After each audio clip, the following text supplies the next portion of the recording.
Everyone, আসসালামু আলাইকুম। আমি কাজল। তো আপনারা অনেকেই জানেন আমার চাচু একটা নতুন বিজনেস স্টার্ট করছে, টেস্টি কর্নার। তো আমার চাচুর ক্যাফেতে আসলে আমাকে পেয়ে যাবেন। এবং আমি এর আগে যে ভিডিওটা করছি, আমি আমার চাচুর ফার্স্ট ফুচকা আমি ট্রাই করছিলাম। এটার রিভিউ আমি আপনাদের সাথে শেয়ার করছি। বাট এখন আমি আমার চাচু আবার ফুচকা, আমি তো প্রত্যেকদিনই ফুচকা খাই বলতে গেলে, আমি একটা ফুচকা লাভার। তো আপুরা তো অলওয়েজ থাকে ফুচকা লাভার। যাই হোক, আমার কাছে আমার চাচুর দোকানের ফুচকা অনেক বেস্ট লাগে এবং অনেক বেশি ভালো লাগে।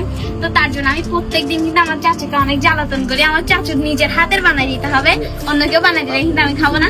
তো আমার কাছে আমার চাচুর দোকানের ফুচকা অনেক বেশি ভালো লাগছে। আর যারা আমার সাথে দেখা করতে চান তারা চলে আসতে পারেন টেস্টি কর্নার, সোনারপাড়া দোলনা বিচে চলে আসতে পারেন। তো এখানে আসলে কিন্তু আমাকে পাবেন। তো সবাই ভালো থাকবেন, সুস্থ থাকবেন, আমার জন্য দোয়া করবেন। আর অবশ্যই tasty corner TikTok ID follow দিয়ে দেবেন। আল্লাহ হাফিজ।